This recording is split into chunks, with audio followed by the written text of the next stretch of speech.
Hello, everybody. Welcome to another episode of Motor City Metrics here at TigerMinorLeagueReport.com. I'm Rahel Castillo. Alongside me is a special guest we'll get to in a second. Waiting for Uper to jump on, and boom, there's Uper. Okay, there's Uper right there. Chris. Hello. Chris will be. It looks like he is. He's texting me right now. I got the bubbles right now. I'm trying to figure out what's going on. He might be late. We'll see here in a second. And John is a game time decision, he said. So, yeah, luckily for me, softball, we had softball tonight at 6:30 instead of usually. So, okay, so he said, sorry. Wing it. He's like, I didn't put together my segments. Don't worry about it. We'll be fine. So, all right. Anyway, so I've been a little rude, but so our guest tonight is, and I always like bringing in new voices to the podcast, just because it's nice to have a little variety of voices. Otherwise, Uper wouldn't be here, John wouldn't be here, all that. But tonight is a guy who I like his Twitter account because he just states the facts and he pretty doesn't involve in troll behavior or sorry, not Twitter, it's X now. Are you gonna call it anything else? And by the way, his name is Griff. You can find him on Twitter at, and I just blanked out. I'm sorry. You can find him on YouTube at Deep to Center, and on Twitter, your handle, and I'm blanking out. I'm sorry. I'm doing really bad introducing you. Oh, you're good. It's also Deep to Center on Deep to Center. Okay. Yeah. On X. On X. Okay. On yeah. I don't know why I keep doing that, but anyway, yeah. There's a plenty to get to this evening, and before we get to all that, we like to ask our first time guest their earliest baseball memory. Yeah. So I really had to think about that one. And it makes me feel like I'm going to come across super young because I had to think back, and the furthest back I could go was in May of 2006 when the Tigers really just like came out of nowhere and were good again. I definitely watched before then, but nothing happened that stuck out to me. So I think back to, I don't know if you can see behind me, I have a Ken Griffey poster. He was my favorite player, like growing up. Nice. My dad claims I was named after him. He's probably lying, but yeah. So I always wanted to see him play, but my dad always had Tigers games on, and at the time, Ken Griffey was on the Reds, and then they came to town in May, and I wanted nothing more than to watch him play a good ball game, but the Tigers win. And I remember he hit a grand slam in the 7th inning to put the Reds up. And then my favorite Tiger at the time, Curtis Granderson, hit a home run in the bottom of the 9th to tie it. And then they ended up walking it off on an error. But I just remember thinking that is the moment where I thought, man, this is a cool game. This is a really cool game. It's just, I love it. Yeah, that's a good one. Yeah, that's a good one. That's a very good memory to start with. But yeah, I can't. I don't. Yeah, I've said this before. It's one of my earliest baseball memories was, and this is aging myself, but 1987. I was 6 years old, Tiger Stadium, and it was watching. My first Tigers game was watching Bo Jackson play, and burning my tongue on hot chocolate because I had no idea on the hot chocolate there. So, okay, thanks on the Harris call. Yeah, I think I was the only person on the Harris call that asked a question that he may have liked. I don't know. He actually got. I don't know. He got energetic on the question, but plenty to get to. So Chris is now joining us. Yeah, Griff. I don't know if you saw any of the press conference clips, but they're. Yeah, and same thing during the game when he was being interviewed. It seemed like he was dodging a bit in terms of like the questions. It seemed almost every time he's been interviewed since he signed on, it seems like he just kind of reiterates the same few things, and. I don't want to give up hope on him yet. I think this isn't hard to do, but I think he is smarter than Avila, and he's going to do a better job than Avila. But right now, I'm not overly impressed, especially with the answers he gives. Yeah. Speaking of Avila, by the way, the Tigers today released 3 players, and one of them it was Chavez Fernander, Johan Camargo. I'm sorry, yeah, Camargo. Thank you, and one Mr. Franklin Perez. Oh, what could have been. You know what? I mean, if I wasn't going to get copyright sued, I would play Boys to Men. How do I say goodbye to yesterday? but we can't do that, unfortunately, because YouTube will yell at us. So the Franklin Perez era is over. It is what it was. And so the Tigers really, out of all the available deals, the only one you can see right now in terms of the just basically Jake Rogers. And ironically enough, when I saw that the Cubs traded for Candelario, I laughed. I laughed for a good 5 minutes because I've been on the pro Candelario camp for a while. And I understand that he wanted the Rays. Tigers didn't want to give him one. He needed a change of scenery. Again, this guy was 2 years removed from leading league in doubles. And all those people, like, I remember one particular guy, rhymes with, you're familiar with this guy, so is Chris, rhymes with Bomer, Neris, said that Candelario was one of the worst players he's seen. And he always dogged on him all the time. But Cubs wanted him back. The whole thing with Candelario is if they made a baseball decision, they thought he played poorly enough last year where they had to move on. Okay, I guess. But as you said, he was very solid the year before. If they did it because it was going to make $7 million with the measly payroll they have, that was really a short-sighted decision. And I realize he's not a superstar, but $7 million in today's game, what is that? Especially where the payroll of this club is. Really, and unless they had a plan to bring in a third baseman, which obviously we know they did not, really a head scratcher. They did. They brought in Nick Maton. They thought Nick Maton would be the better third baseman than Jeimer Candelario. Yeah. And they were very, very wrong about that. And, I see a ton of revisionist history there, a lot of hindsight now, people talking about Candelario. Raheli was the only person I remember actually saying that he was still good. And even toward the end, I think it had gotten so bad, you really defended him, and you said, and you were right, like, he's a good player, he's coming off a great season, but he was just so bad last year that I can't kill the Tigers for letting him go. Honestly, it was an 80 WRC plus with a negative defensive value. It wasn't one of those marginal calls. Willie Castro has had a solid year too, right? Like, these were talented players that were having bad years, and they're on the fringes. And Scott Harris wanted to sweep in his own fringy players, and that's what we've gotten. Yeah. But yeah, now we were talking about, like, you could even make the argument, had they kept Candelario and he was producing like he does this year, that the Tigers aren't sellers at the deadline, because that's practically a 5-win swing right there. Candelario's been like a 3-win player, and Maton and Phil or Tyler Nevin were huge negatives at third base to begin the year. The Tyler Nevin signing didn't make much sense to me then. It didn't make sense to me now, because he was exactly he's a 4A player.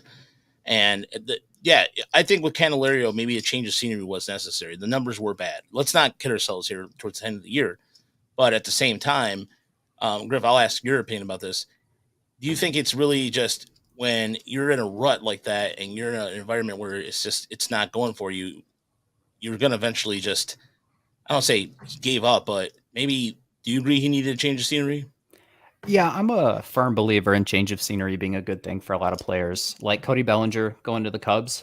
Who knows if he stayed with the Dodgers, if he would have gotten back to form like this. Jeimer, I would love to say if he was still here, he'd be doing the same thing, but maybe not. Maybe he needed fresh coaches, change up something that he had gotten stuck doing in Detroit. And I think at the time I was all for the move, but now I'm looking back on it, and I think if you were going to do this, I would expect you would want Colt Keith or Justin Henry Malloy playing third base, like now, at least by now, but both of them are still down there, and we have a rotating door at third base, and it just feels like it was a senseless move. Yeah, I mean, and there's something to be said for just being able to take the offseason and get yourself right? Like, you can't take a month off in the middle of a season and figure out what's wrong, figure out your approach, right, figure out your swing. And, it's guys don't often do that, but we've seen it many times before, right? With, JD Martinez famously, figured out a new swing in the offseason. And I don't know if that really has changed much. Maybe Candelario was pressing too much. So I think it's just one of those things where they'd be a lot better off if they had kept Candelario and he produced like he did this year. But I can't really kill them for letting him go. Yeah. You can't kill him either. It's not like I'm doing the victory parade of some sort like that. It's not at all. I understand why. Completely understand what the situation was. But and I would just say, like, similarly, like I can't kill Al Avila for the Paredes Meadows trade, right? Like, we all liked that at the time. It all made sense. Yeah.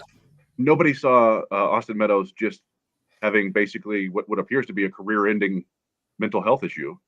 And Paredes, people thought that Paredes had this level of potential, but it was worth it because the Tigers were getting a proven 100 RBI, 30 home run type guy, and it just sometimes things just don't work out. And for whatever reason, lots of things have not been working out for the Tigers over the last 5-6 years. Yeah, it's just a bad luck. What were you gonna say? I'm sorry. Yeah, I was just going to say what's interesting about that trade, too, is I was wondering if Meadows had showed signs of this stuff prior to being traded. And there is an article I found a while back that like the Rays did know, like he did have issues back with the Rays. And if Al Avila knew that, then he somewhat knew what he was getting into. So it's hard not to fault him a little bit. But I don't know if the Rays really explained the severity of it when they dealt him. Yeah. And go ahead, Chris. Go ahead. I mean, there are certain HIPAA laws or whatever, right, that you can't violate. But I assume when you're trading a guy, you get access to his medical records, and that would be in the medical records. And I think that the Rays knew. I think the Tigers probably had an idea that he was seeking counseling and things like that. I just don't think they had any, like you said, any concept of how severe it was and how debilitating it would be for him. Well, and he had never missed significant time in Tampa because of it. It went to a different level in April of 22. Yeah, and the thing is, we knew that Paredes was good, but he was never going to get an opportunity here. It was just not going to happen. I mean, as Deadly Ninja Beast pointed out, he's correct. He can never keep the ball fair either. But and sometimes you wear out your welcome in an organization too with things that aren't necessarily on the field, and we'll leave it at that. Yeah. DC. So anyway, by the way, I was doing a little bit of research, and it's not going to be my inside number, but it's something that I was going to post on the Tiger Minor League Report account. So tonight, before we get into the Erod stuff, Kyler Montero won his 10th game, and the last Tiger player to do it in the minors that was technically 4A, or technically not even a Tiger prospect, was Mark Leiter Jr. in 2021. He won 10 games. Prior to that, in 2019, Matt Manning with 11. Both Matt Manning, Tim Edelman, and Elvin Rodriguez all won 11 games. In 2018, A.J. Ladwig, Spencer Watkins, Bo Burrows won 10 games. And the last person that won over 11 games, or 12 games rather, in 2017, Chris, take a guess. Over 11 games, 2017? Yeah. See, 2018 was Manning's good year, right? 2017. Oh boy, yeah, this is a tough one for me. That was the year they drafted Faedo, so it would have been pitchers, but not Bo Burrows, not. What's your official guess? I have no. I'm trying to think who else. Tyler Alexander. Wrong. Yeah. Uper. I have nothing. Okay. Griff, you got a guess? Nope. All right. It's the great Artie Lewicki, 14-winner game. He won 14-4. University of Virginia's finest. Yeah. And Artie. So that's going to be something that I was going to put out there before the podcast started. But ladies and gentlemen, now we present to you the Elvin Rodriguez, the Erod situation. And we're going to play some people's music for us. We're going to present this as a case.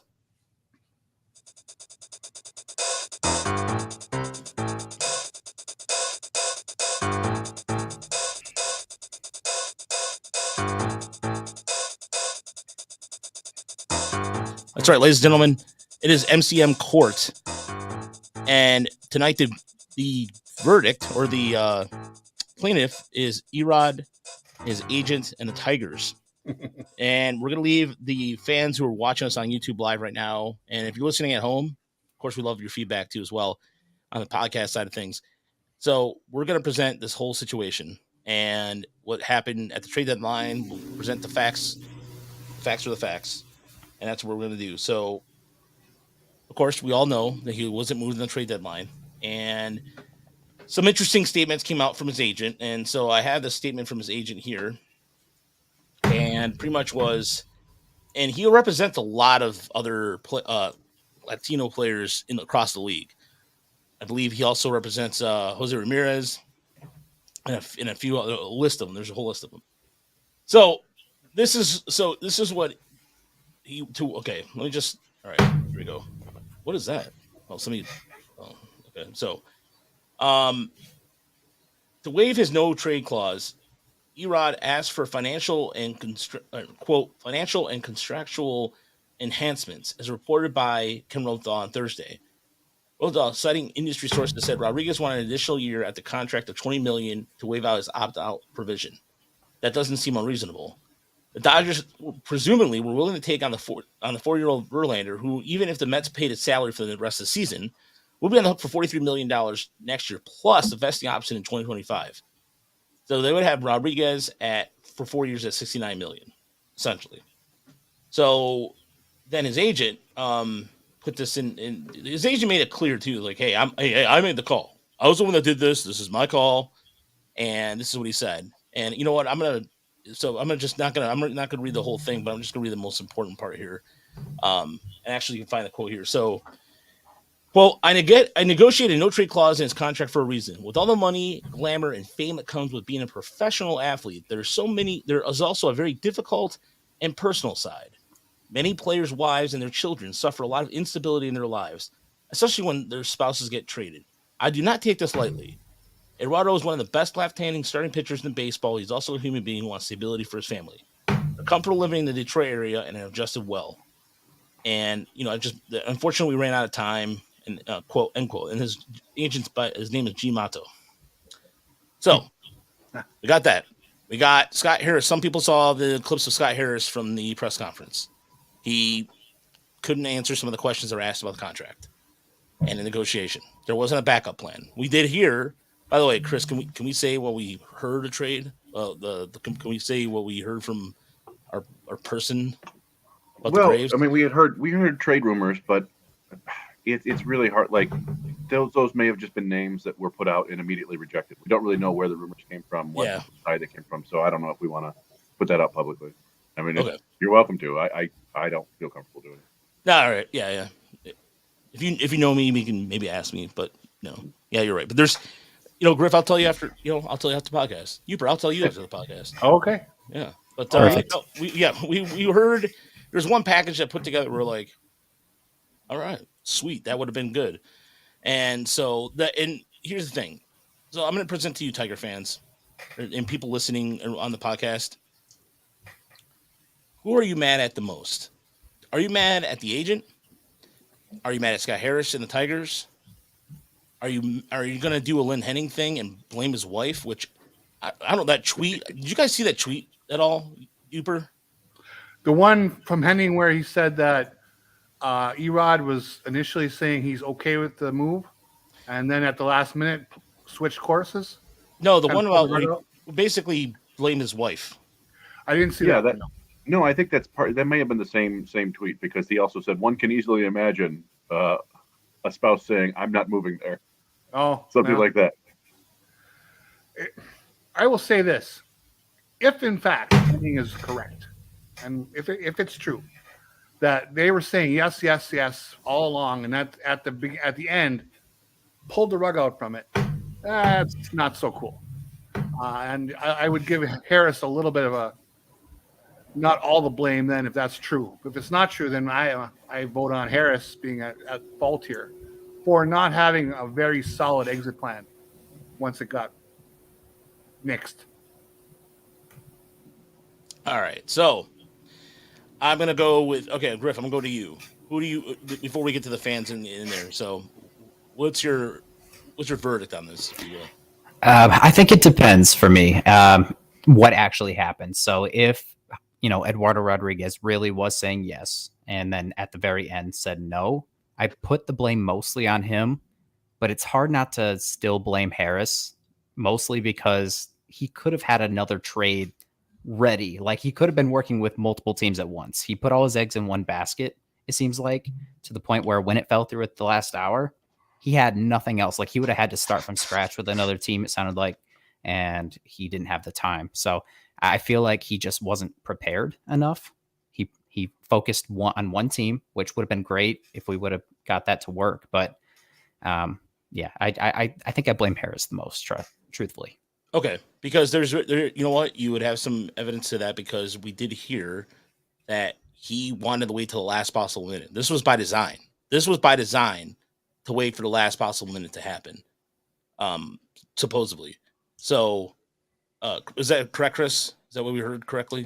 Yeah, I mean, I think what everybody, the consistent thing we heard was that the Tigers had very high asking prices, and because of the financial aspect of Rodriguez's deal, they kind of smaller market teams, say the Reds, the Orioles, the way they act, were not necessarily willing to take on that risk of him opting in, and therefore wouldn't give up that quality of prospect. A team like the Dodgers has money, doesn't care. They were, and he had a deal done, so we have to give him some credit for that. And there are a couple things, like I go back and forth, right? Because yes, he absolutely should have had a backup deal and plan somehow, some way. Should have taken, I don't care if it's 60 cents on the dollar, right? You're getting a lousy return, less than you wanted to, but it's better than nothing. And we've also seen that they didn't move Cisnero, they didn't move Shreve, and lesser relievers than those two were moved for, again, nothing special, but you're going to lose him for nothing now. So I have to fault Scott Harris a great deal in this whole situation. However, the Dodgers also did not have a backup plan, which makes me think that this had to have been something that happened, way too late for anybody to really bounce back from.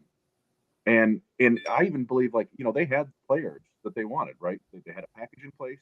I don't think that happens before you have an assurance about the financial aspect of it, because we know how teams do this, right? They value their players a certain amount of money. They put it all together and say, okay, this deal is fair to us. And if the Dodgers thought that there was going to be an extra $20 million involved, they probably wouldn't have offered that level of package. And that's why things got weird and the 3-team deal came involved. And so I feel like something strange happened. We don't know exactly. We don't know if it's the agent. We don't know if it's Erod. We don't know if it's Erod's family. But things happen there that I don't think we can necessarily blame on Scott Harris. But still, again, has to have some sort of backup plan. Yeah, and here's where I think there's this is something that it was evident to me yesterday. First and foremost, Donnie Sands and Faedo had to go down to Erie. So it leads me to believe, just based off the facts, that the Tigers had a double-A. They had a catcher in that package. There was going to be a catcher coming back from L.A., no doubt to me. I don't know who. Well, I don't know what catcher. We'll never know. But they had a catcher in that package. So you can't tell me otherwise. Because why would else do it? The Donnie Sands thing didn't make any sense to me. I'm like, oh, wait a minute. Unless, go ahead, Mr. Chris. Well, you go ahead. It seems like you got to. Well, if Donnie Sands was traveling around with Faedo, that kind of lends some credence to the rumor that Rogers might have been involved in the deal, right? Because they would have needed a catcher in Pittsburgh. So, I don't know who was sniffing around Jake Rogers, but that might have been why Sands and Faedo were traveling around together. Yeah, it's possible. I've heard people say that. It's possible they just wanted Faedo to pitch to somebody he's pitched to before this year, instead of Julio E. Rodriguez or Mario Feliciano down Erie. But yeah, we can go full, and I almost did this today, but it was like Raj was the one who pointed this out. I didn't feel like doing it because it's his theory. And you can do the I don't know his name from It's Always Sunny in Philadelphia, right? But the Charlie, the Charlie connecting the dots. If you look at the transaction logs from the last few days, there's a lot of catcher movement in the system going back a couple days. You've got and it's not necessarily like you got Mike Poprsky going on the temporary inactive list. You've got Colin Burgess going from low A to high A or to triple A basically as their emergency / bullpen catcher. There are a lot of catcher moves going on that leads me to believe that I think Raj is right that there probably was a catcher involved. And then so you look at the Dodgers, you go, well, okay, who were the catchers? They seem to really like Dalton Rushing, but they do have Will Smith, and Dalton Rushing is in high A or whatever. Diego Cartaya was a very highly rated prospect, but has had a rough year. still hitting for power, but his average is way down, and apparently the looks haven't been great. But that was a former top 100 prospect that might still have some shine to the Tigers and to members of the Tiger staff who probably know him because they come from the Dodgers organization. So I think there's some legs to that, but again, we may never know. Yeah. There's just too much evidence to suggest. I mean, for example, when I was looking at Norfolk, the Tides, usually they would on Twitter they'll post their lineup within an hour and a half, sometimes 2 hours before the game. They were the early game in AAA that day, and apparently they posted their lineup and it went down.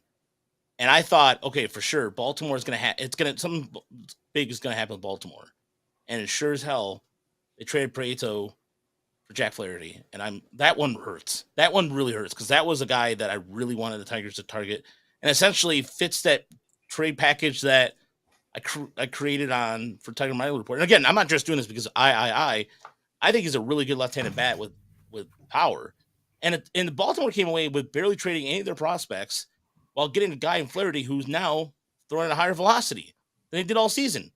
So Baltimore did their homework, and the Tigers ate their lunch. I mean, it's just as simple as that. Like, I like the return for Lee. Don't get me wrong. I like that. It's just the whole thing, the fact that first and foremost, the thing with Lynn Henning really bothered me a lot because the insinuating about his wife. I mean, come on, dude. Sorry, Lynn. I mean, no offense or anything, but that seems dumb. And if you're gonna do that, considering what all he's went through, we don't know. We don't know.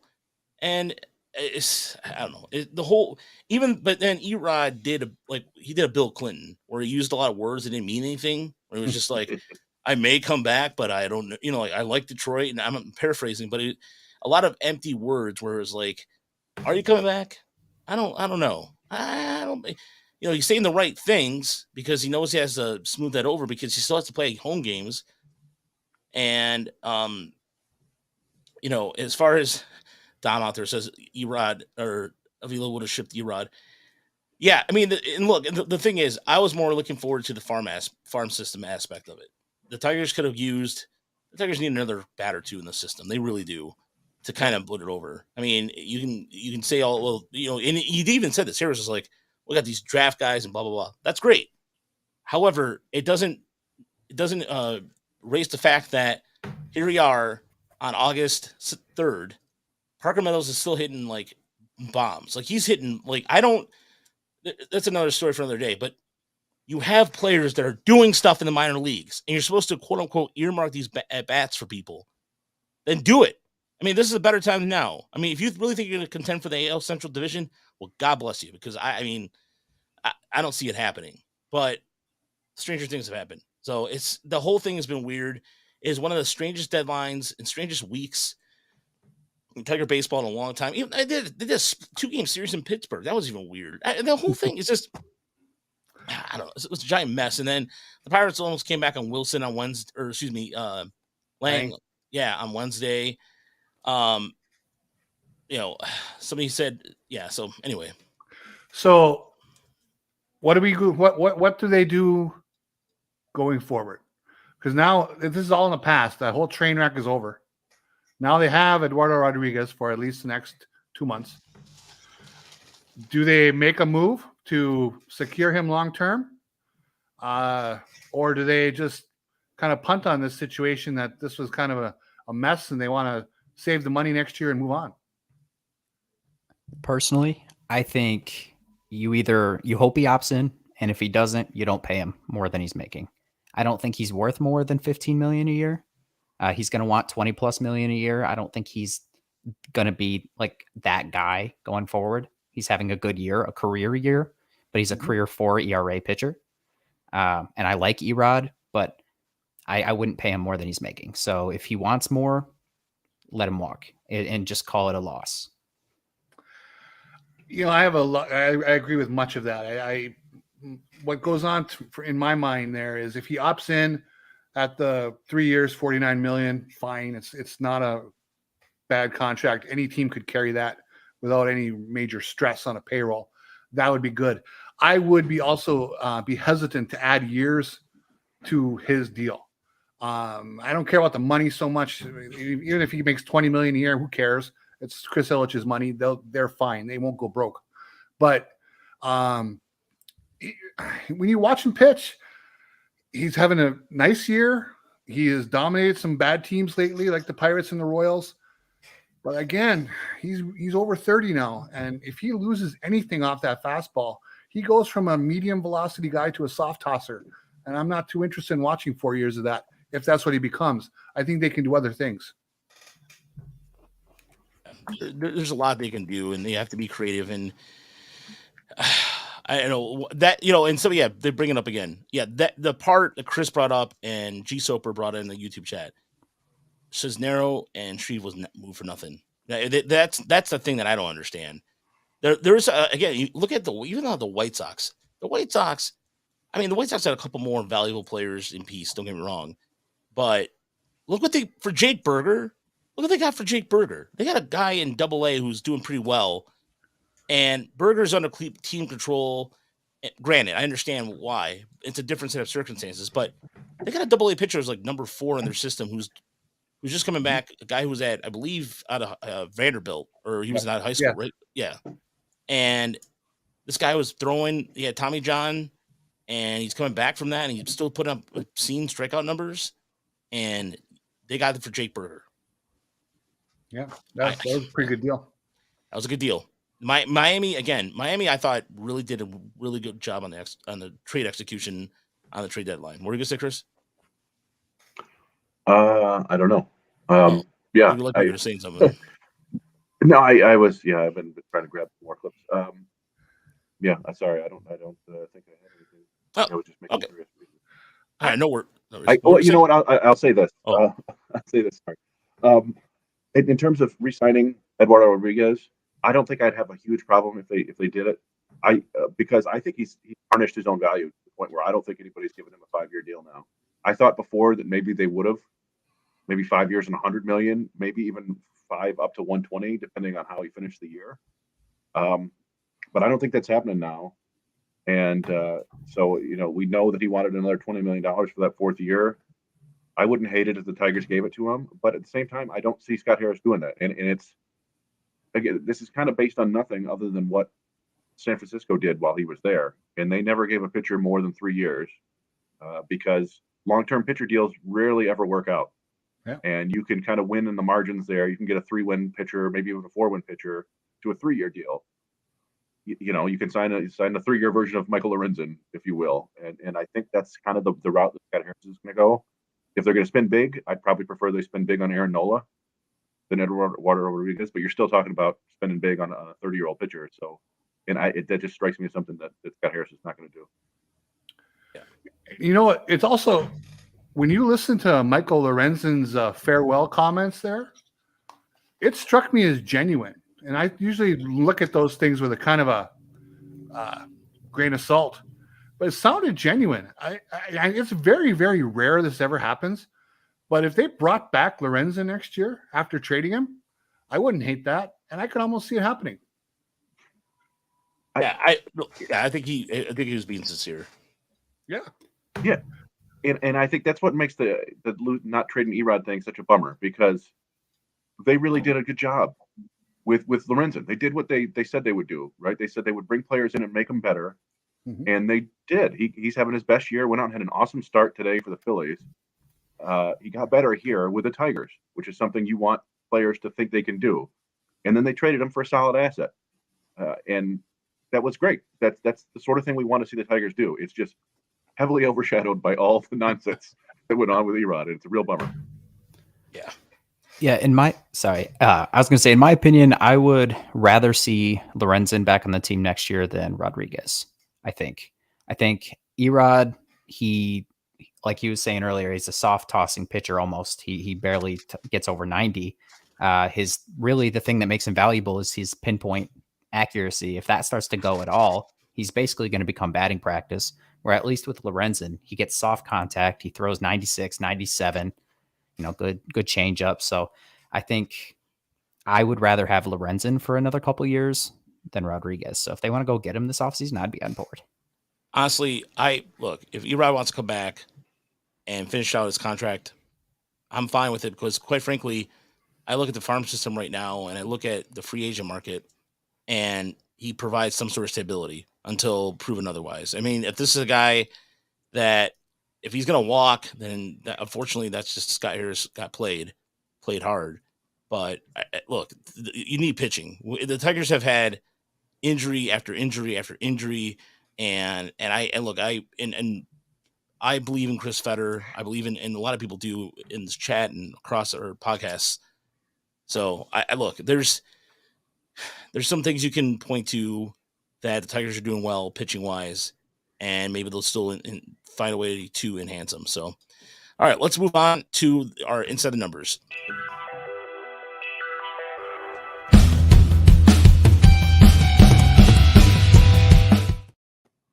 All right, so since you are our guest, Griff, you are first up. What is your inside the number this week? Yeah, so I was kind of doing so. It might be easy to go with Riley Green, but that's what I'm going to go with here. His stats. So I feel like he's not getting enough attention on a national level. I went and kind of perused Fangraphs today. For he fits the category for both old head stats guys and new age stats guys. He ranks well in both of those. He's got a 306 batting average, which is 11th in all of the MLB for hitters with at least 300 plate appearances. And he's 19th in WRC plus, which is my personal favorite stat. Because it really just shows, is he creating runs? And he's 19th in all of baseball for that. He's got a 138 WRC plus. So that's important. I think he should be getting more national attention. I think he's been better than, I don't think he's better than J-Rod, but he's been better than J-Rod this year overall. And I think he deserves to be noticed for that. However, I will point out also that he does have a 4.11 BABIP. So it does kind of feel like he's maybe playing at a rate that's unsustainable right now in terms of like balls getting down that maybe won't always, kind of like the opposite of torque in a sense. So. Yeah, that's a good one. And not to mention too, it was like if it's along the lines of, I believe he's one, like the batting average is one of the youngest in a Tiger uniform since Al Kaline. So this is how, 2 years ago, or when we put him number one, he was our first number one on our prospect list, and we're like, this guy's going to be that good of a hitter, and he just lived up to the billing. So that's a good one. The power might be starting to come too. That homer yesterday was a laser. Oh, man, that was a laser. And then he flew out to the opposite field, run to the fence, right? The next at bat. That was a nice catch. I think that was a nice catch by Reynolds too, I believe. Yeah, it really was. I was nearly 2 homers, and if the old scouting saying that power comes last, we could be in for a real big treat if that's right around the corner here. By the way, Noah made a good point I wanted to bring up too. Lorenz's success is not sustainable. He's just had a career high innings age 31. I like that point. I just wanted to bring that up real quick. Hubert, what is your inside number? My numbers are 2, 7, and 6. Our friend Alex Lang, he just has these outings, right, where he just completely loses the strike zone. And, where most pitchers have some kind of get me over pitch that they can lean on when things are going bad, he has outings where he has nothing. Yesterday, after he got the first 2 outs, which was great, he just completely lost it. And I made me look at some of the numbers. This year, he's actually had, in his 45 appearances, 6 outings where he's allowed 2 or more hits. But worse, and that's not a big deal, he's actually had now 7 outings with 2 or more walks as a 1-inning pitcher. Okay, so not good. He is just losing. He's losing command and losing control.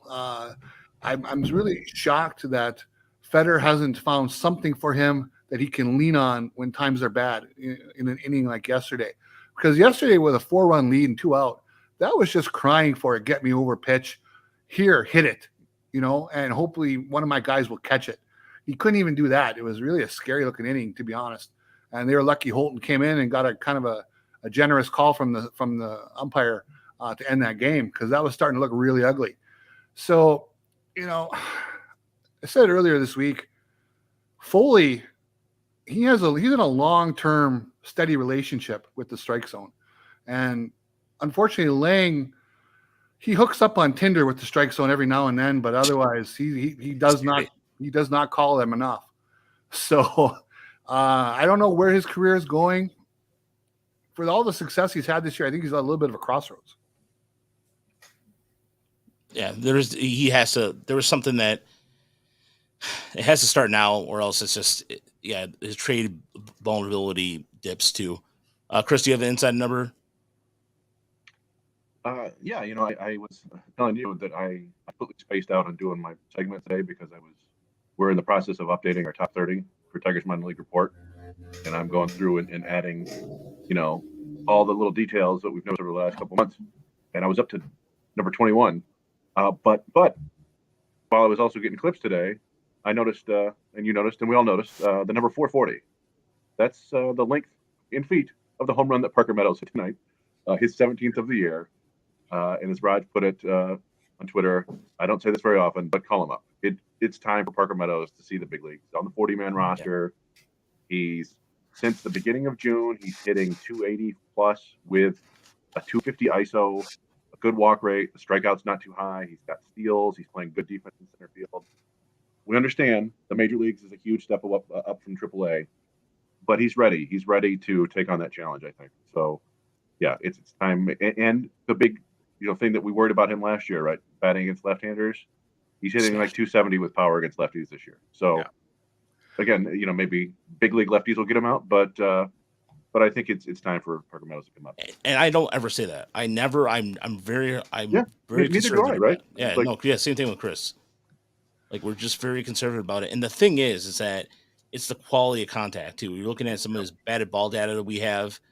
We have secret batted ball data that we share with people and all that. And Jerry, our data wizard, gets that together. Props to Jerry for that. And he is above average on everything. And this is typical of Parker too.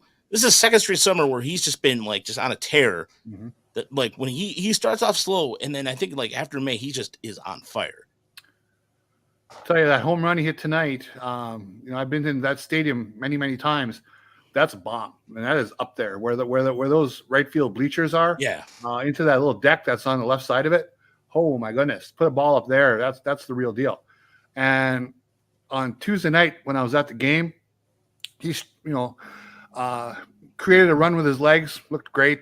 Infield hit, stole second, moved up to third on a medium length fly ball, and scored. Had a line drive base hit. But what I was impressed with was there was a ball that was smoked up the alley. I mean, it was really hit.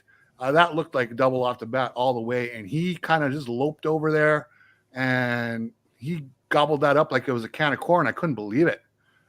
It was really an impressive amount of ground that he covered. He didn't even look like he was running that hard. I mean, again, going by what they've said, you're marking at bats for a young bat. It's August 3rd. There's no reason for him. I mean, I understand you got to make room somehow, some way. I get it. Who would I send down for Meadows? Yeah. Go ahead, Chris. Sorry. I'm like really. There's a lot of delay on my screen. Okay. But I don't know if you saw Meadows led off the second game with a triple to left field, and then scored on a single. I mean, look, if you're gonna, Akil Baddoo made a good play the other day on that rundown, the throwdown. Like Baddoo was doing well. However, September call-ups, by the way, don't exist anymore. They don't expand the rosters like they used to. 2 people, right? Say what? Two spots, right? 2 spots only. They don't just like, it's not like it's expansive, but still, I think that Parker should get a call beforehand. And if they're going to send anybody out, maybe, I don't want to say, I mean, Baddoo has gotten better, but just at this point, maybe wait till September. They probably will. But I think it's just he's making a case to be called beforehand. So, so my insider number is a interesting one, and it stems from an incident. So here's how this works. So a couple months ago, Anthony Rizzo got hit in the head by Fernando Tatis Jr. by his hip as it was going back on base. So it was just it was a clean play. It wasn't dirty or anything. Before that happened, this is from Codify on Spotify or Codify on Twitter or on X, whatever it's called. Rizzo this year before it happened, in the inside number here is these two or a series of numbers here. 53 games, 11 home runs, batted 304, 376, 505 with an OPS of 880. After this happened, 46 games, 1 home run, hitting 172, 271, and 225 with an OPS of 496. He came out today saying that he's been playing with a headache. He's playing with a concussion essentially. And yeah. Wow. I don't know if you guys have ever. This reminds me of Uper, Justin Morneau, and exactly what I was thinking. You read my mind. Do you remember, Griff? Do you remember that at all with Justin Morneau? When he hit his, no question. He went from an MVP. A couple years later, he had that, and he was playing in a haze for over a year. Yeah. Well, Griff, do you remember that, Griff, at all? I do remember the drop off that Morneau kind of suffered out of the blue, but I didn't remember that it was a head injury or anything like that. So yeah. I think he got it sliding into second base. Yeah, sliding into second base. Yeah. And it's just one of those things like that. We'll get to the question. We'll get some questions. People are asking if the Tigers should go after Matt Chapman in the offseason, but they always have 3 other third basemen they have to consider in the system too. So, I mean, it would be nice. I don't know. The Tigers have to get creative this offseason. We'll get to that shortly. But yeah. But anyway, I just thought that stat was mind-blowing. And again, people who Yankee fans are obnoxious. Mm-hmm. But they have a point to be again, they expect always to be there and everything. But the Yankees season's just been so. Oh, you saw Domingo Germán won't be playing for the team the rest of the year. It was a drunken incident again, and all sorts of weird stuff going down there. But imagine being a Yankees fan. You watch your team literally say, "Hey, we're fine," when you're not fine. I saw it today. They're 100 and 100 in their last 200 games. Yeah, they are a very mediocre team. Yeah, it's it seemed John Boy Media like where Aaron Boone got snappy with them and all that, and it's expected because that's what those guys are going to do anyway. So I don't know. It's crazy. It is just it's a crazy situation right now in New York, but I don't feel sorry for them. So nobody does. No. You feel sorry for him, Griff? No, not at all. I do think there's an argument to be made that their deadline was worse than the Tigers. I think they probably had the worst deadline of any team. The fact that they barely did anything. I think even when Bob Nightingale celebrated the Twins not doing anything, I thought that was just like, Bob, go to bed. go to bed. Like seriously, just go ahead and have a warm glass of milk and go to sleep and with a blankie, whatever you do, just go to bed. Like what was the point of that? What I mean, come on. I don't know. Go to bed. So, yeah. But as far as extending Riley Green, yeah, they should do that. That's be the first player they should do that for. So, let's go into the good, the bad, the ugly this week.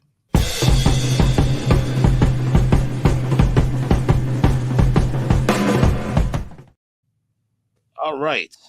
And so, what is your good and the bad this week, Uper? Well, I was going to talk about Michael Lorenzen as my good, but we already kind of hit on him a little bit. Really nice outing today, and I was happy for him. So I'm going to switch real quick. Justin Henry Malloy. Now, it was just one game. I was there on Tuesday night, and he had 2 walks. He didn't even get a hit. But I saw him play in May, just after he was sort of coming off that real hot start. And he was kind of starting to slow down a little bit. And I thought right away in the first couple of swings, and again, I am not a hitting coach. I am not a scout. I'm just a guy sitting in the bleachers, right? I thought his swing looked more compact right now than it did in May, and with a little more bat speed to it. It impressed me. Now, again, he ended up taking walks, and he fouled some balls off, so I didn't see him hit a laser with it. I know he hit one tonight. But I just saw some improvement. So I am wondering if he's also close to a call-up. I don't see why not. I know that he has to be added to the 40, though, correct? Correct. Yeah. So, I mean, that's always a hindrance. That's their excuse for not doing it. But I hope he gets at least a September call. I would like to see him face some major league pitching and watch that for a while and see how he fares, even though September at bats can be misleading. But at least get a sense of what's there and go into next year and see if he's a guy that they can count on moving forward. Bad, as I've said many times, Shane McClanahan, or the Tampa Bay Rays are probably the team I root for second to pass the Tigers when the Tigers aren't on television. Also, I predicted them to win the World Series this year, and I looked pretty good at these after about a month.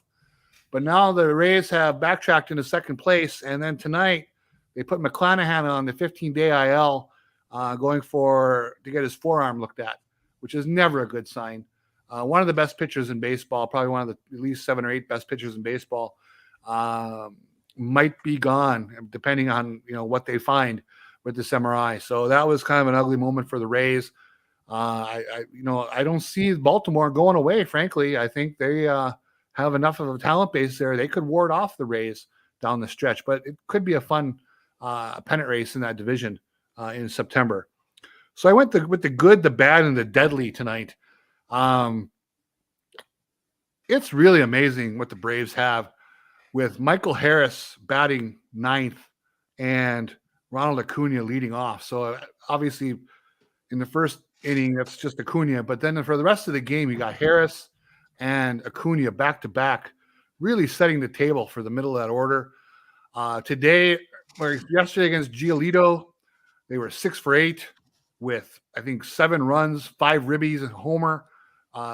It's just an offensive juggernaut. Once Harris has gotten past the injury that he started the year with, now that he's healthy, with him and Acuna back to back, that's just a run source like you would not believe. It is a deadly run source, and Giolito ran into that, and it got pretty ugly for him. So I think the Braves are going to make some noise here the rest of the year. All right, that's good in there. I like that. Griff, what is yours? Good, bad, and ugly. Yeah, so I put down a bunch of stuff for the ugly because there's a lot of ugly right now. And so for players with a minimum of 250 plate appearances, the worst WRC plus in all of baseball is Eric Haas. He has a 37 WRC plus, which essentially means he's 63% worse than the league average hitter. 63% worse.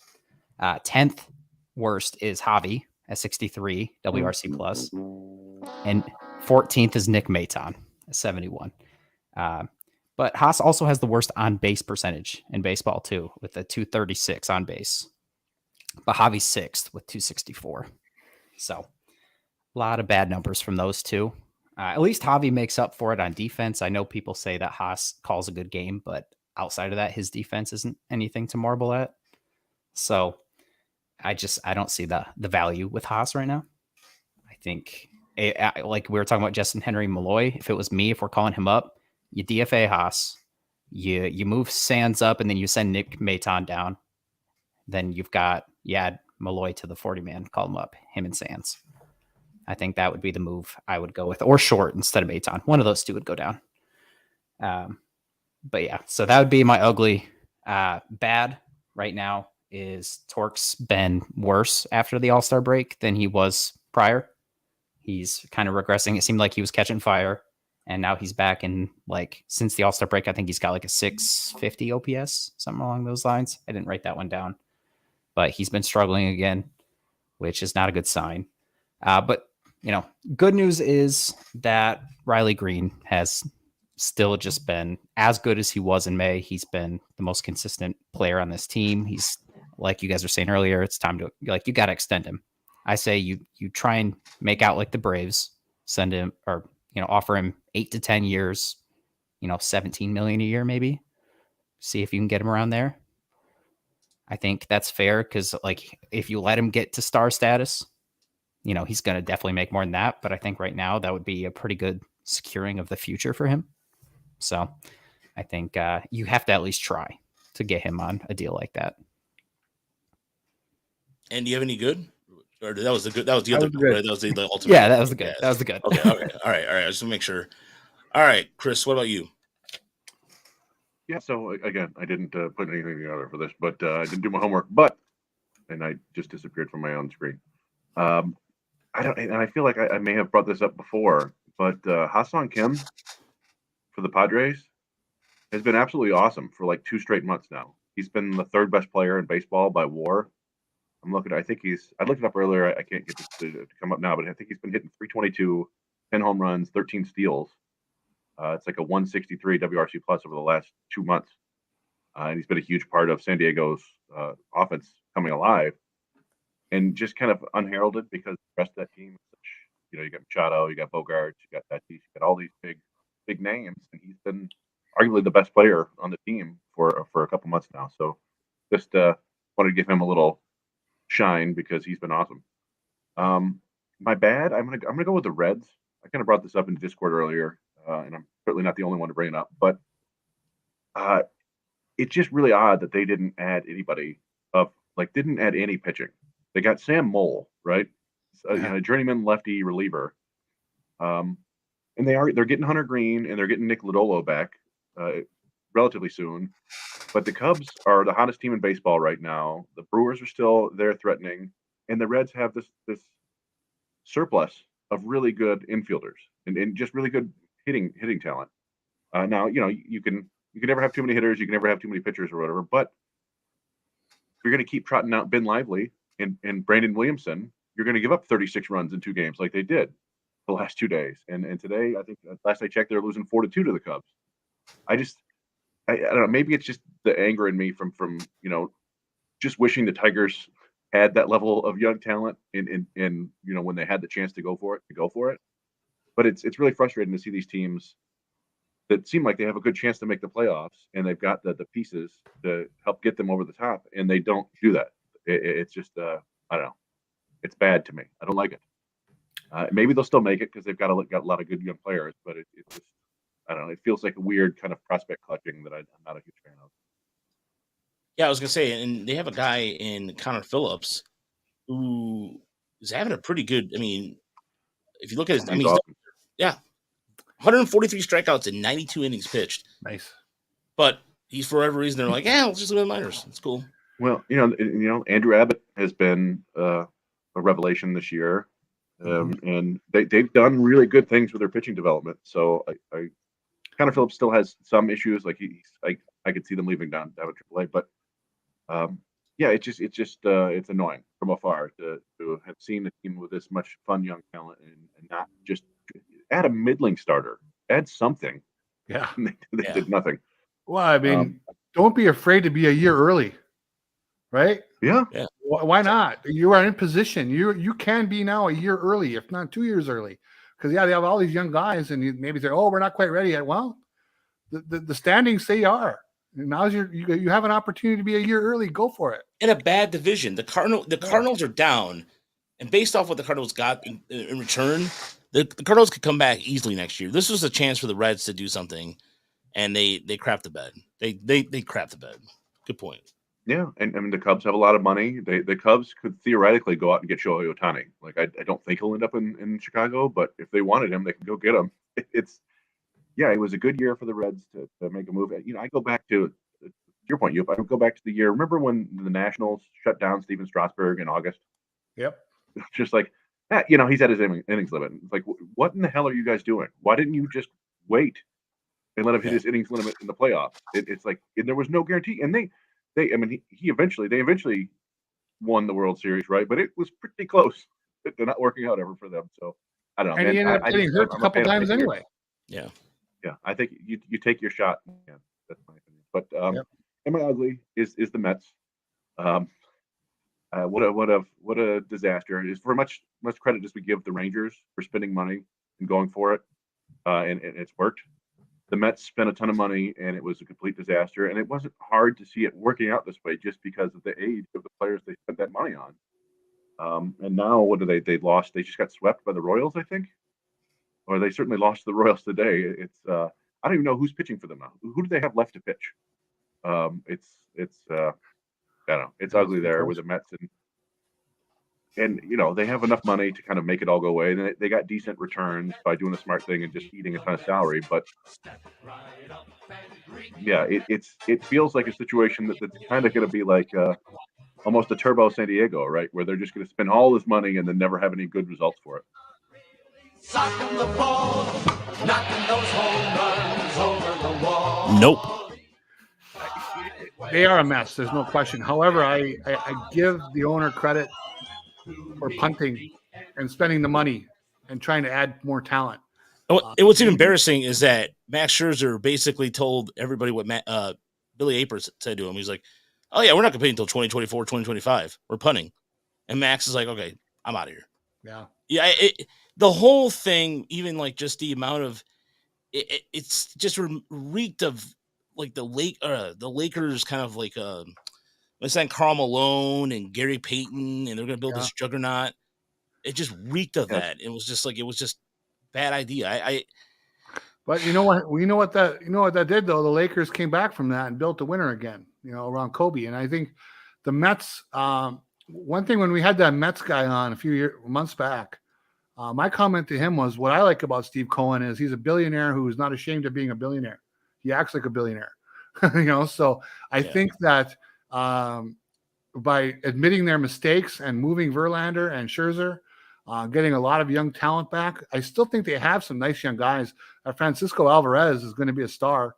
Brett Beatty could be a star. They have some talent coming.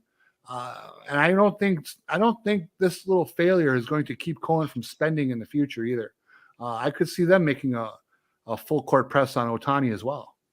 Yeah, there was something too that to be said about that, where I think the biggest takeaway from I got from the Mets too. I mean, there was a player, and I wrote about this player in terms of 5 most undervalued prospects. They got a prospect from Houston and a corner outfielder, first baseman type that is doing pretty well he's one of those. It was something that the reason why it resonated with me is because it was something that was said by Sky Harris, and Sky Harris was talking about they pay attention to players that are performing at a level beyond their age or beyond their age. For example, like with Kim or with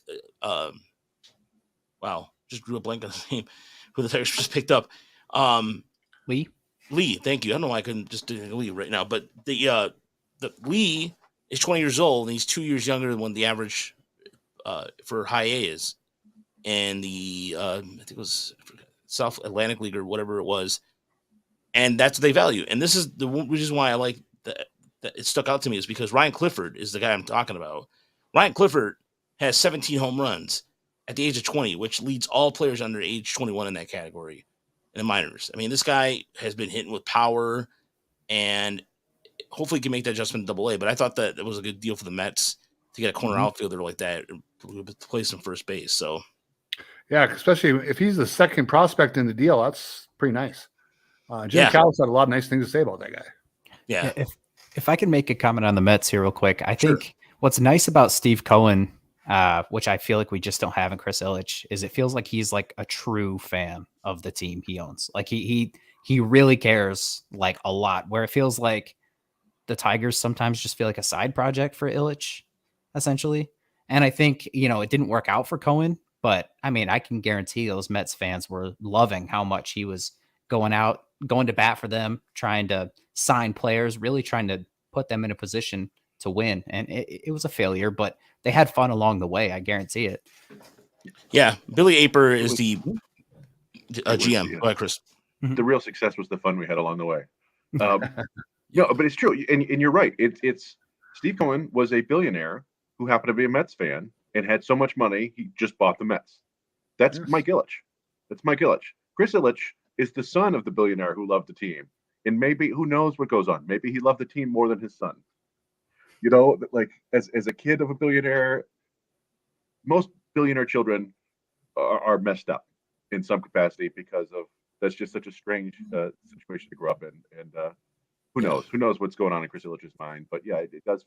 It seems to me that Chris Ilitch wants to build the Tigers like the Tampa Bay Rays or Cleveland, where they become this kind of development machine and don't spend a ton of money and live on cheap. Yeah, exactly. Not the way his dad did it.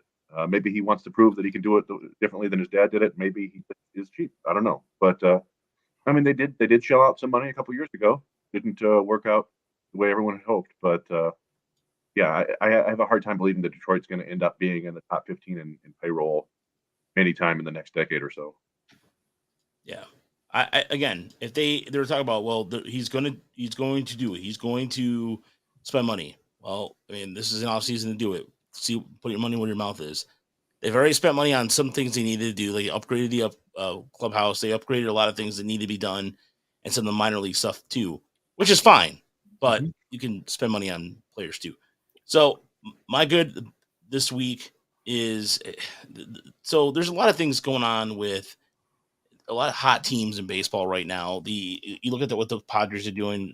Chris mentioned the Cubs earlier, so I wanted to see what in July stood out about these clubs and what would really like. So right now, the Marlins are 13.5 after 6 games over 500.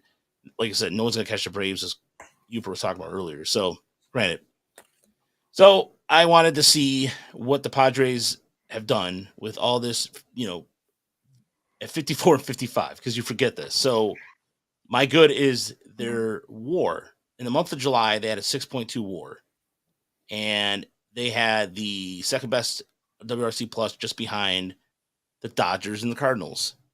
So ironically enough, the Cardinals, who are the Cardinals are my ugly this week, and I can't wait because it involves one of the worst broadcasters in human history. So anyway. Yeah, so the Padres, and again, it's the home. It's talk about Slam Diego. Is it Slam Diego? Did I say that right? Slam Diego. Yeah. Slam Diego. And with all that power, I mean, they were fourth though. The Braves still hit 47 home runs in the month of July. 47 home runs. And you know what's funny about that? Cleveland for the entire season has less than 90. They're at like 80 something. You just traded Josh Bell, who hasn't done anything for you, but still. The Padres have the 6th best run differential of baseball. Yeah, like, and one game under 500. They should be a lot better than they have been. It's one of those unfortunate things for them. Stan is dead on, and he's right. By the way, Stan said this. Friendly reminder: Mike Ilitch bought the Tigers in 1992. That means the Tigers sucked for 14 years. What were fans saying about Mike Ilitch for those 14 years? They didn't come to the ballpark. The things that Randy Smith had to do as a GM, the reason why I made so many trades, because he couldn't spend money. They were like purposely going, you're not going to spend, you inherited a mess from Tom Monahan, because Monahan didn't want to spend either because he was broke. And it's the same. Yeah. Well, do you remember that somebody tweeted out, I don't know who it was, maybe a month ago, 6 weeks ago, about, I think it was the Tigers payroll in like 1995 or 1996. It was the highest in Major League Baseball. Do you remember seeing that? Yeah, I did, because they had Cecil Fielder's contract on the hook. And that was one of the first things he did. And then he didn't want to spend money after a while because he was waiting until they get the new stadium, essentially. Yeah. Right. Yeah. So I think it was. No, I mean, I think it was in Mike Ilitch, even from the beginning, but I think you're right. I think there was a lot of angling to get a new facility, and he was still a savvy businessman, right? He was a Tigers fan, but also a businessman, and he wanted both. And then when he got old, he realized, like, there's nothing left. Let me spend all this money.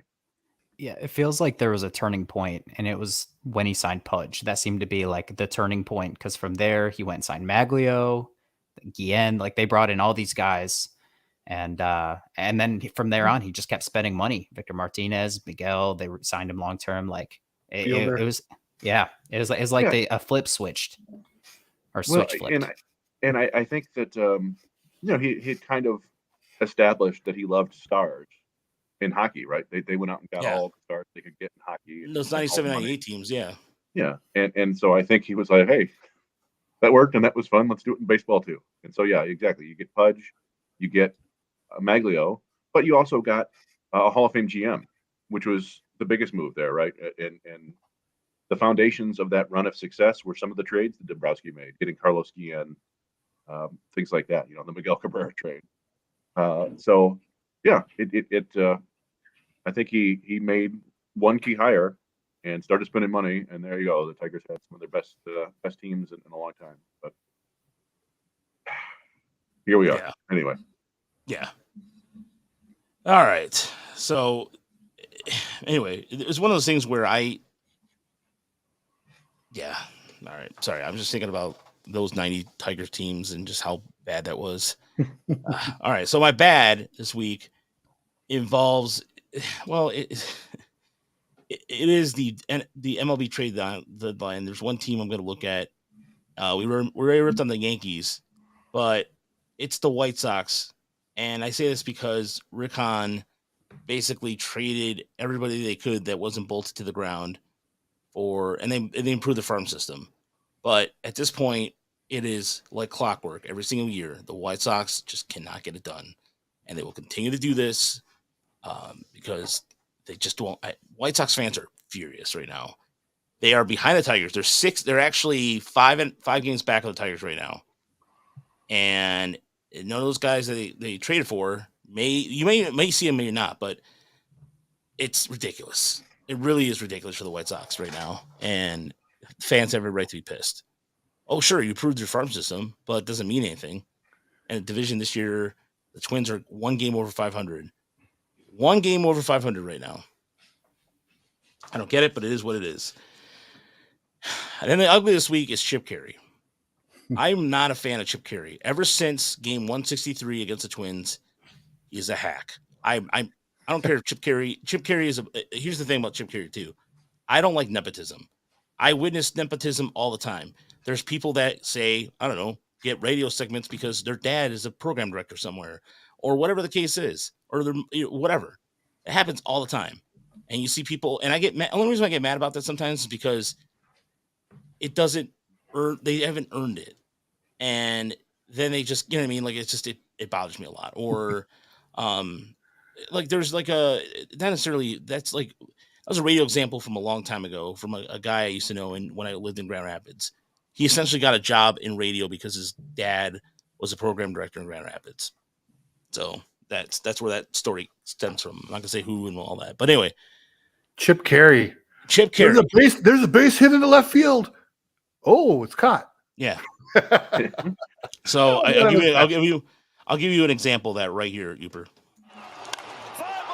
Center field, pretty well hit at the track, at the wall. It is caught.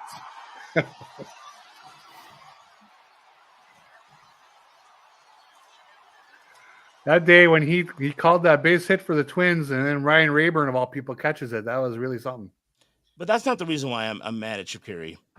So Chip Carey, there was an incident earlier in the week. I believe it was earlier in the week where Wilson Contreras got hit in the head on a swing back. Okay, and it was a simple thing. It wasn't really something that. It was just a former team. I mean, again, remember that Wilson Contreras played for the Cardinals or played for the Cubs, and so, but the way it was handled, I blame Mikos. What's the guy's name again? Miles Mikolas. Yeah, thank you. I name him. I blame him just as much too because he's just at fault for this. But so I'm trying to find a call now, and I had it all queued up, and I've lost it now. And essentially, it was an accident. It was just an accident. It was nothing more than that. But then that old school baseball justice thing, like the whole entire thing with how people are with that. They're just like, hey, they hit our guy, so we got to hit him back, and we got to do this is the way we do things. And again, that's baseball. I get it. That part's fine. But this was an accident, right? And so what happens? Miklos tries to plunk him, misses him, and hits him, and then goes and hits him again. So he didn't even get the job done about hitting him the second time, or for the first time rather. And it was ridiculous. The whole thing was so stupid because the umpire. Then they go ahead and blast him. They blast the umpire for ejecting him. What? Yeah. Are you an idiot? Seriously, what is wrong with you? It was the right move to eject at that point. Yeah, no, I agree with you on that. That's that was not a question. But I understand you have to give your team a little hometown cooking. Okay, I get it. You're a broadcaster. That's what you got to do. I get it. Fine. It's like the whatchamacallit, Hawk Harrelson for the White Sox. He's obnoxious, but people liked him. but he did that for a reason. But it was one of those things where I heard that, and I'm like, dude, come on, really? You know that's the right call. You've been calling games all your life because your dad got you this damn your grandfather, blah blah blah. It was really interesting. They were going after the umpires for showing no feel for the game, and their whole commentary was showing very little feel for the modern game. That's how bad it was. Like, pay attention, dude. I get it. You don't have to. You can mail it in for all you want, dude. I get it. You're Chip Carey. You're the son of royalty. I get it. Blah blah blah blah blah. I get it. All right, that's fine. That's fine. That's what you want to do. That's fine. But to sit there and I'm trying to find out, my computer now decides to take a crap on me. That's cool. Yeah, I'm freezing up now on the screen. I can't even see myself. No, I see. Stan says Tyler Nevin is nepotism personified, which I don't agree with. Yes. There, I think Jim Leland's son, Patrick Leland, taking him in the 8th round was nepotism. I think Tyler Nevin was a solid player who was, on his own right, deserved to be a top, 2-round pick, and I think he was. He just didn't work out the way a lot of players don't. Right, a lot of guys top out in the high minors that they keep giving him, or that he kept getting big league attempts or jobs. Maybe there's some nepotism there. I don't think so. I think they just see a guy who can succeed in the minors and for whatever reason can't in the majors. And at a certain point, you just go, okay, that's his ceiling. I think a good. Sorry, I didn't mean to cut you off. No, go ahead. I was gonna say, I think a good example, and I like the guy, but I think a good example of nepotism would be Ben Verlander, a little bit. Oh, maybe. Yeah. Yes. No. If his last name weren't Verlander, he'd have 50 followers online. That's all there is to it. I see him on Twitch every once in a while, and he has like 13 to 15 viewers at any given time. So yeah, really, yeah. Yeah, it's very easy to get him to respond if you want to ask him questions on there, because there's not many people on his Twitch watching him. Wow, I did not expect that. But okay, you know what? I found it. Okay, sweet. I found the video. I wanted to play the audio, and all right. So now it's crashed again. Anyway, the whole thing it was just such a crap thing that happened, and the reason why I think it was ugly is because, quite frankly, Chip Carey, anytime I get a chance, I have not had a chance to get at Chip Carey, and I'm glad I did. I feel better about it because the whole thing, I just wish I could find the audio. All right, now I did. All right, we'll play here in a second. I tend to believe that when you hear this kind of homerism, or I know Cardinal fans are something special, for lack of a better word, but I think they're also reasonable enough to go, okay, it had to happen. Hopefully, it was just one of those things where I would think as a logical fan. Here it is. Okay, here it is. Finally. Hap got Contreras in the helmet. The mask knocked away.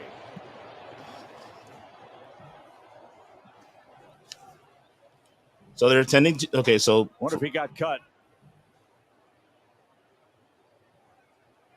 So got towel on Contreras. It certainly looks like it, man. That is so scary with the backswing. But still, Contreras will head off. Let's see if the Cardinals will be allowed to stitch him up and get him back in the game. Right, even right there. Wait. And another message. Let's freeze that for there a second. Let's just patch him back up in the game. He got hit with a bat in the head. What kind of idiot are you? Probably concussed. So you're an ump. Yes. I've never seen a situation where somebody got a retaliation pitch for an errant backswing. Yeah, I was thinking the same thing. It doesn't always happen. I'm actually surprised it doesn't happen a little bit more. I wonder if Ian Happ has a track record of doing it more. Yes, he does. He does. And because if it was a one-time thing, then yeah. But if it's something that maybe he's done before to them, now they're going to send a message, say, "Hey, knock that crap off." Oh no, not to them, but that's just something he does. Like, it's not. They know that about him, but it's not like he went out of his way to. So that could be why. I've often thought, personally, as someone who's been hit by a bat back there, okay, I would love to see if they created a catcher's box where that catcher has to be in that area. And then if the bat is uncontrolled on the backswing, hits the catcher in the head area, maybe that guy's out, because it's really a dangerous spot back there. Let's finish this up real quick, and then we'll continue. The Cardinals will be allowed to stitch him up and get him back in the game.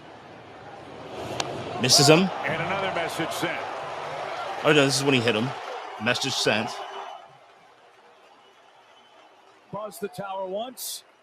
Got him flush the second time. And now let's see if the umpires issue warnings after Happ knocked Contreras from the game. Well, you see that Happ knew exactly what was going on, too. Didn't say a word, took his bag, caught him right in the hip. If you're going to get him, that's exactly where you get him. Did the job the right way. They're going to talk it over. They'll issue warnings. They'll throw him out? Wow, they just throw Michaelis out of the game. You got to be kidding me.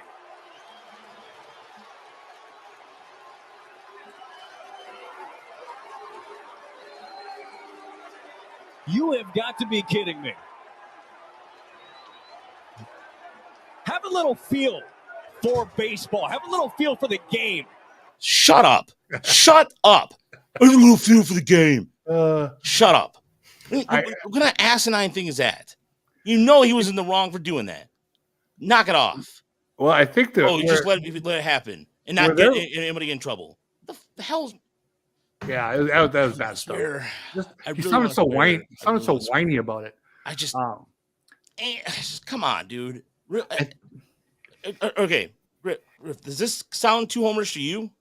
Yeah, absolutely. I mean, there's no need to hit a guy for an accident, so to get all upset that he got ejected for it, he was a warranted ejection, in my opinion. So there, you see times when things they're accidents, but they're reckless, right?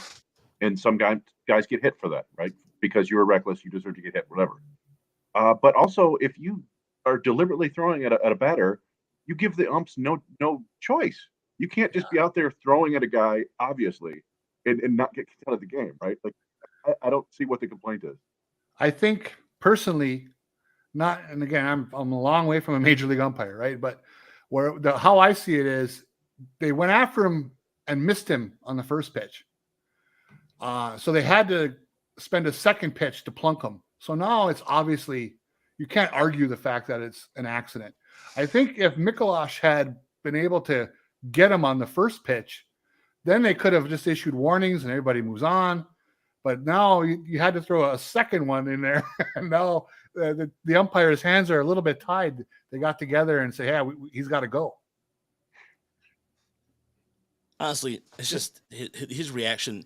You know what? That sounded like Jim Ross in WWE. Yeah. You know, like it just sounded like something like Jim Ross would do. Like say, like, "Oh my God, Stone Cold Steve Austin." Catcher had a family. Yep. Yeah. Yeah. The catcher had a family. Knock it off. Look, you're a professional, Chip. I get it. Look, the Cubs Cardinals rivalry is a big thing. I get it. The hitter and the catcher, as Javi Baez points out in our chat, the hitter and catcher were teammates for 6 years. Again, it's just something always like with the Cardinals, but it just really annoyed me that when I heard Chip Carey's call on him, like, you wait. You wait. And I know I'm just a small time podcast guy with, whatever, 4,000 foul, whatever the case. I don't care. But screw you, Chip Carey. Seriously, screw you. No, seriously. I know he probably doesn't like Tiger fans anyways, because Tiger fans always let him have it. But this is a guy who always acts like he deserves everything he's given because of his last name. Screw you, dude. All right. I feel better. Thank you. Is there any questions or anything that we want to get out of before we get out of here this evening? I didn't see any questions on Twitter. There were some questions in the chat earlier. I don't know if we want to go all the way back and catch. Somebody asked why Malloy wasn't hitting left-handed pitchers. I don't know if you go in and you look now, it's his OPS against lefties and righties is almost even. It was partially a small sample thing, and he's still only hitting like 230 against lefties, but he's taking a lot more walks and hitting for more power. So I think it's just the way his swing is built. He's not great at handling pitches that are kind of coming toward his hands, if you will, which is more likely to come from a lefty because of the arm slot. But I wouldn't worry about it too much. I'm trying to think. I don't know. Are there any other questions? Yeah. Other than that, I think speak now. And Griff, thanks for tuning in. Thanks for jumping on tonight. I really appreciate it. You did a really fantastic job coming on the podcast. So this is a time where we ask you to plug your stuff. So where people can find you on Twitter, where can people find you on YouTube, and hopefully we'll have you back on again. Yeah, absolutely. Thanks for having me. It's been great. I really enjoyed it. I'm Deep to Center on Twitter and YouTube. I have a blog and a podcast that are both called Trading Bases. I just started those. And that's really my main platforms right now. The podcast is on Spotify and Apple Music or Apple Podcasts as well. So that's exciting. Some people got some compliments for you there. So, Grizz, you did a fantastic job. Griff, Grizz. I keep calling Grizz, but it's Griff. It's nobody beats the Grizz. I'm totally calling you Grizz from now on. Griff, thanks again. I mean, like, honestly, it was just like having a third host, and it's not very often we have people that are on the first time. We're really comfortable on the mic, and your podcast I've tuned into, so that was kind of the reason I'm like, well, I think he'll be fine. So, this is the comment of the night, by the way. I appreciate this weekly Tigers content. Can't talk about this with anyone in Illinois. Yeah, peace and love, everybody, and we'll talk to you guys this weekend. Are we going out to West Michigan tomorrow, Chris? Have we decided that? Or I don't know. Jackson Jobe is pitching again. Lee's out there. We can make an argument for it. Yeah, we could also make an argument. We saw Jackson Jobe pitch last Saturday, but we also have to finish prospect. We still have to finish our top 30. Our top 30, speaking of that, is coming out. And for people who are members only of our YouTube, by the way, we're gonna do something special for you, and I'm gonna put it together tonight. You're gonna get the nightly highlights. We're just gonna put all the clips together. If you're a YouTube member, that's our way of thanking you. So we appreciate it, and we'll talk to you soon. Have a good night, everybody. Thanks, guys. All right, Griff.